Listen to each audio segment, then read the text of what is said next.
All right, we got a few headlines here. Some news that's broken since the end of Wimbledon here. We got 45-year-old Venus Williams accepts a wild card into the DC Open.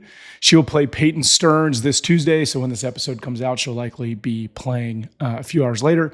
This will be Williams' first official match since the 2024 Miami Open and first appearance in DC since 2022, saying in a statement, "This city has always shown me so much love, and I can't wait to compete there again." Yeah, it's a no-brainer. I mean, if you're Mark Ein and you own the tournament, and I always say, like, any one namer can probably get a wild card at any time, any place. I don't care if Roger wanted one next week, you let him in if you're a tournament. And this is a win for DC, having Venus around for one more week. We're all going to be watching and say, what level will she be at?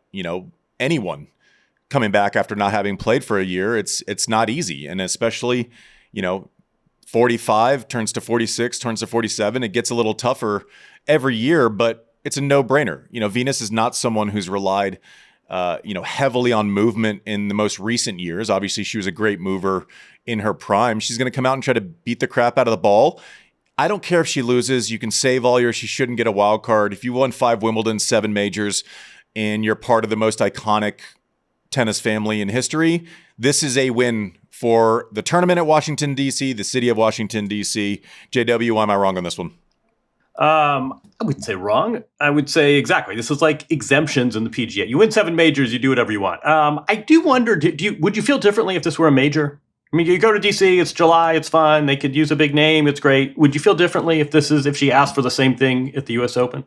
I have a feeling we're trending towards that. I don't know why you play Washington all of a sudden if you don't have the intent to play the U.S. Open. And, I don't know anything. I haven't talked to anyone close to the situation, but it would seem like DC will lend itself to another event.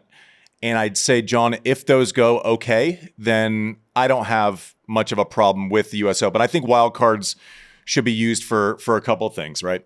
You add value to a smaller event without losing credibility. If you have a 7-time major champ, you either have someone who you want to give a boost to on the way up, or a champion that is either saying goodbye and or trying to claw back something. This qualifies under all of those things, and there's no doubt that it adds value not only on court but off the court. Having Venus talk about it, all of a sudden DC's in the press cycle this week, so there are a lot of factors. If she plays fine and is generally competitive, basically what we're asking is she going to be better than some 15-year-old who gets a direct exemption from winning a junior tournament? She's probably just as good as that. Absolutely. So it doesn't offend me. Two side points. One of them is, I always feel real kinship with the Williams sisters because they sort of started when I started and sort of our careers. I love the fact that they started so unconventionally. Remember, they didn't play junior tennis and they have this brash dad, and she enters this event in Oakland, California as this sort of novelty act, and hey, she's beating players and taking sets off Arantxa Sanchez-Vicario. I love that they started unconventionally, and at least in Venus's case, wow, is she ending unconventionally? I also sort of smiled at one of Richard Williams' sort of talking points in about 1999 was, enjoy my daughters while you can because they have so many other interests. They're not going to be in tennis long. If you told him in 2025 his older daughter would still be unretired, I think we'd all get a laugh out of that. But no, it's great. Again, is she going to win majors? Is she going to win an 8th major? Probably not. If she still finds any source of enjoyment and fulfillment and challenge, whatever it is, we should be happy she's still interested in tennis and not second-guessing wildcards. Yeah. I mean, the wildcards are there to add value to the tournament, not lose credibility. No credibility is lost when you have a 5-time Wimbledon winner in your tournament. To help someone on the way up, to throw a lifeline to someone who is either on the tail end and or coming back from someone. This qualifies for all of them. I hope she plays well. Peyton Stearns, not an easy draw. She's going to have to make a lot of balls, and Peyton Stearns will be looking to extend that match and test the fitness level of someone who hasn't played on tour in a while. Sticking with news out of DC, Holger Rune was spotted working with Andre Agassi. The Dane said that he reached out to the Hall of Famer some months ago. Holger is quoted as saying, "I thought this was the right time to get some extra input. It's not anything magic, but he obviously had some very wise words I can use." Holger's obviously gone through some coaches recently. What is your guys' take on this? The number one reason why I like this is because Andre doesn't need the job. And every other person who has kissed Holger's ass and asked him for a job has needed that job, right? I think you're going to get honest feedback at an inflection point in someone's career who obviously has the talent, but maybe lacks the consistency that he might want. I'm sure this isn't, I'm sure they didn't sign a 2-year deal. I'm sure it's like, hey, let's get some input. Let's see if we can't course correct. Let's see if, you can't tap into my experiences, the things I did right and the things I did wrong, which are sometimes more important. And Holger is going to listen to Andre Agassi. Now, I don't know if it works. I don't know whatever else. And I don't know that that's always been the case. Number one thing, Andre doesn't need this job. So I think what he says will maybe land with Holger Rune a little bit more. Do we just put the whole Andre Novak Djokovic? Did that just go down a memory hole? I feel like nobody talks about that that brief coaching relationship. But no, I mean Andre, he helped with Grigor Dimitrov. I mean the players who went to that Adidas outfit in Vegas and worked with Gil Reyes, and I think Darren was there. They said, listen, Andre would pop by, and in 10 minutes he would have me completely reassess my game. It was just brilliant. I would also point out Holger Rune was born within a week of Alcaraz, right? 22 years old now, hasn't quite matched the heights of Carlos. Gee, I know another 22-year-old who was twinned with a rival and didn't quite meet expectation, and there were questions about whether he had that missing ingredient.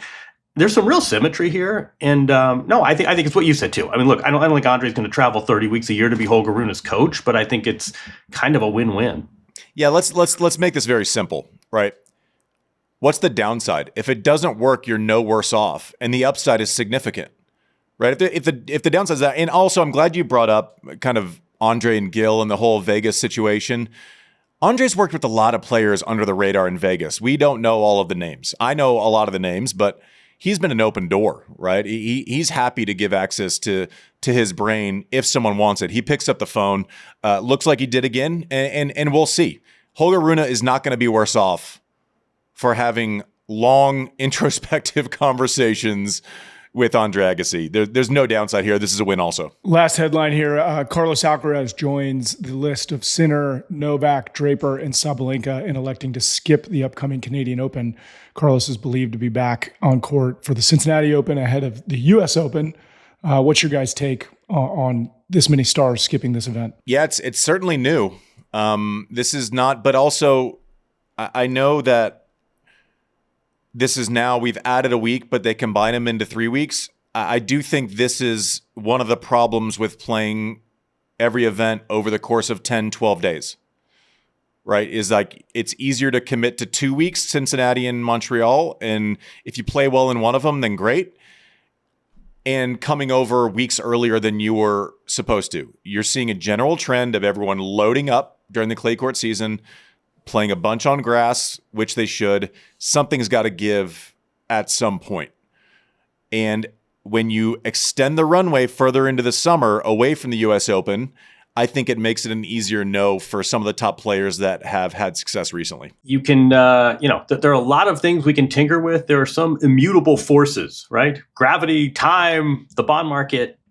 You cannot make these players are not robots, and whether or not they get fined and whether or not it gets dressed up in a press release and whether or not it's a real injury versus a bogus injury, they cannot play at the pace that you're asking them to play. It is just science. It's just a force that you can't mess with. And we can overlap these 10 and 12 day Masters events. Keep in mind too, I mean, it's an ocean away. It's brutal conditions. If you lose early, you're marooned in some Marriott for 12 days.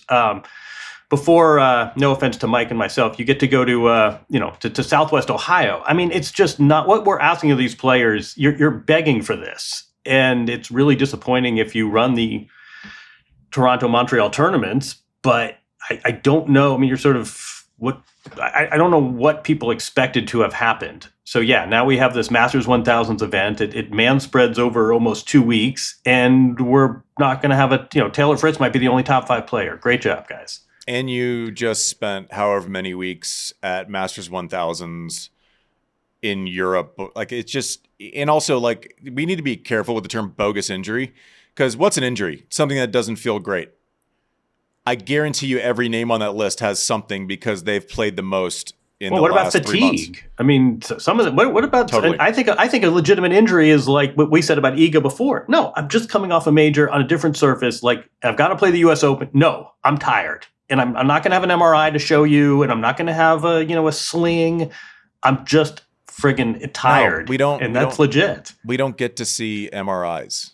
Like that's not something we get to see, and it's going to be like a lesson learned. I mean, the trend seems to be the people that play great in Roland Garros, that play deep in Wimbledon, need a soft landing. They need a reset before getting into the last half of the year.